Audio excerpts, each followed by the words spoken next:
Hey guys, welcome back to today's video. So today is Wednesday, December 5th, 2018, and today we're going to be doing an election prediction between President Donald Trump and former Vice President, or former Senator too, Joe Biden. And Joe Biden has pretty much been speculated whether or not he is going to run. Kamala Harris announced she would decide whether or not she was going to run after the holidays, not holiday elections. If there were one, I guess you could only say Mississippi, but that's not the point.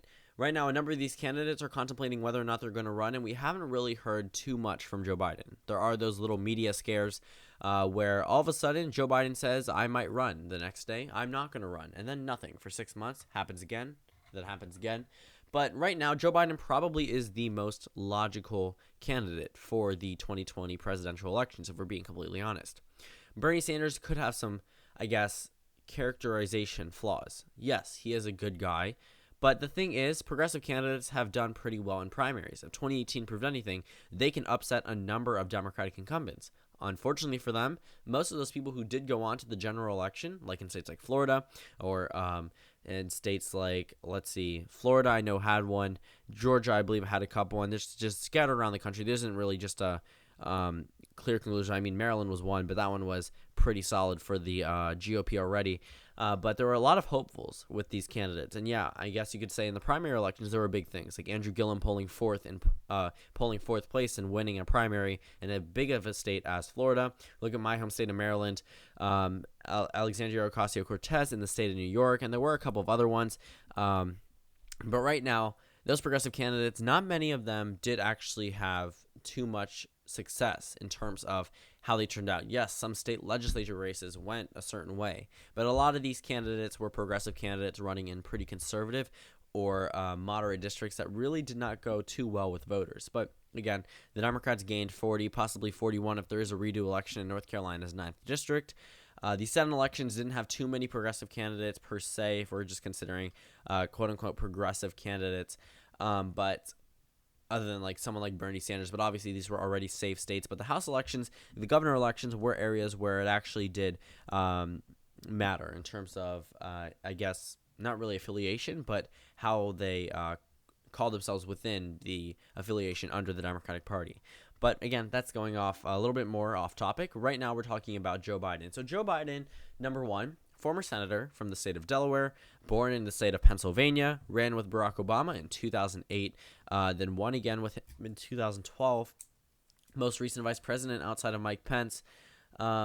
I'm pretty sure you all have heard of him. If you haven't, I'd be very surprised. But he's a really top name for 2020. In fact, he's polling first place in almost every single poll consistently. It's either him or Bernie Sanders, and most of the time, around 90% of the time, it is Joe Biden. So right now, why are we starting off with a blank electoral map? Typically, I start off with that expanding battleground map provided by 270 to win, but I don't want to do that for right now. If you want to see that, comment down below whether or not you want me to start off with that, or just start off with a completely blank map. And also another question I have for you guys is whether or not you want me to use just purely safe ratings like that for regardless of the state's margin, or use ratings like this where I could do leaning, likely, toss-up, and safe. But again, starting off with those is that 0-0 map. We need to fill in the safe state, so I'm just going to go to the color rotation of safe and toss-up only. Right now, Joe Biden doing a little bit better in terms of safe states. You'll see in a moment compared to previous Democrats and how the margins will actually go. There are a number of areas where Joe Biden could outperform a number of Democrats, but we'll talk about that in just a moment. Right now, Joe Biden has 188 electoral votes. Okay, Elizabeth Warren had 182. Not that much of an increase, but when elections come down to 1 to 2 electoral votes, which they don't typically, but again, 2020 could be a whole different scenario, the electoral votes definitely do matter. So right now, looking at the state of, looking at a number of states in, I guess, that are in solid Republican territory, like states like Texas and states like Georgia and Arizona. These are states that are Republican in terms of the presidential level, but 2020 we can't be so sure. So I just, based off gut reaction, filled in the state of Texas for the GOP, and that's because I used to be able to do that.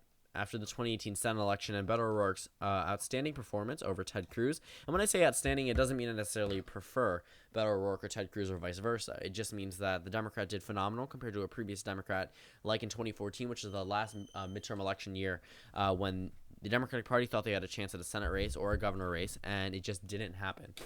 So looking at the state of Texas, Right now, Beto O'Rourke's performance definitely changed the way that I view it. The state of Texas, Stacey Abrams in Georgia as well, and Kirsten Sinema in the state of Arizona. But typically, based off gut reaction, I do normally fill in these states for the GOP. Probably not anymore. But again, we have to fill in the rest of those safe GOP states. We have West Virginia, Kentucky, Indiana, those regular routine GOP states. But that leaves a total of 122 electoral votes for Donald Trump and 188 for Joe Biden. So actually, no, that leaves 125 for Donald Trump. I forgot the state of Alaska. And then that leaves 225 contested electoral votes. So I'm not going to prolong this video as any longer than it needs to be. Texas will probably be a lean GOP state. So this was a likely GOP state with Elizabeth Warren, but I do think Biden could do a little bit better amongst minority voters in both the African American and Latino voting groups compared to Elizabeth Warren. I just think that he has that type of appeal, that Obama type appeal. And yes, he is a quote gaffe machine, as said by himself, but he is a very experienced candidate and he knows how to recover in an election. But right now, with 163 electoral votes for Donald Trump, 188 for Joe Biden, it looks like it could be narrowing up. However, we're going to start looking at some other states like Virginia, which are pretty likely for the Democratic Party, along with the state of Colorado. If anything, 2018 showed you a number of these states got even more Democratic. Colorado, New Mexico, Virginia, Arizona, Nevada, states that were otherwise more contested states have now shown a little bit more turn towards the Democratic Party. And unfortunately for the GOP, the Democrats typically outperform their midterm, quote-unquote, best results in presidential elections. If you look at 2006, yeah, they gained back the Senate and the House, but then you look at 2008, even larger majority in the House. And then it became a filibuster-proof majority after Arlen Specter in the state of Pennsylvania flipping from the GOP to the Democrats, giving them that 60-40 majority. And they had Democrats in states like Nebraska, they had a Democrat in the state of Idaho, and they had a number of Democrats scattered across the United States in both the House and the Senate. Unfortunately for the Democrats, they're not going to have any type of influence where it's outside of their little reach. Any of those states, any of those calls that the Democratic Party did better in than expected, it was only one state. It was the state of Oklahoma. And I'm not going to say that Oklahoma is going to turn blue anytime soon, but Oklahoma's 5th district was not even considered a toss-up race. At a point in time, it was considered, could it be a little bit more contested, but in fact, it wasn't supposed to be, and then it was won by the Democrats. But that's talking about House elections. That has nothing to do with Joe Biden. But again, there's 2020 Senate elections that could be at stake, but nobody really votes just to vote in the Senate elections outside of midterm years. The presidential election will definitely be the first thing that people see on the ballot, and probably the only thing that most people care about. 163 electoral votes for Trump, 210 for Joe Biden. Let's start characterizing some of those Rust Belt states. So those Rust Belt states right now, I think Michigan, Wisconsin, and Pennsylvania. Pennsylvania being likely Democratic, and Michigan and Wisconsin and Minnesota being lean Democratic states. Based on the 2018 results, Democratic governor gain in Wisconsin, Democratic governor gain in Michigan, Democratic governor hold in Pennsylvania and Minnesota. A total of 5 Senate races won by Democrats in Minnesota, Wisconsin, Michigan, and Pennsylvania across. And those states have shown a little bit more of a turn towards the Democratic Party, and that could just be the midterm election year itself. But Donald Trump's approval ratings are just abysmal in these states, and unfortunately for him, these are states that he's already lost a number of voters. If it was just based off the 2016 results, the GOP likely could have had over 60 seats in the Senate. Because there are a total of 10 states that Trump won in 2016 with Democratic incumbents. Unfortunately for the GOP, they were not able to do that. And Joe Biden, being from the state of Pennsylvania, I definitely think he could have better appealed to them than previously or other Democrats, or the previous Democrat, of course, Hillary Clinton, who's actually on this list now, who wasn't there before. When I tell you this list is long, it goes off your screen. I can't even see Elizabeth Warren from how far it goes down. I literally have to scroll down far. But again, nothing to do with the video, just something that you guys should know. Iowa, for right now, I'm going to leave in the lean GOP column.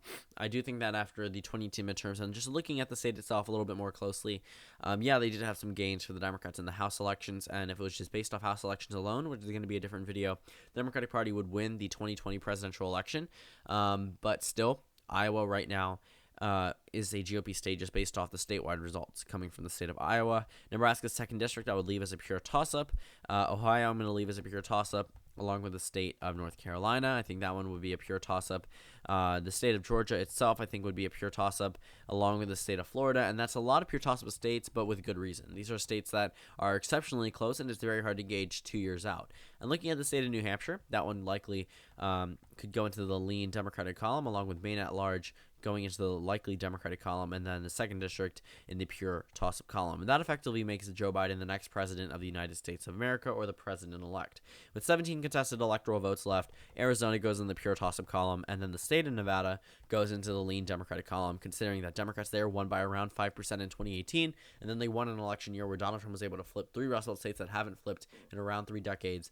That state itself probably is going to be a little bit more Democratic than people really expect. So 278 electoral votes for Joe Biden, 169 for Donald Trump. Thank you guys for watching this video. Comment down suggestions below, and I will see you all tomorrow.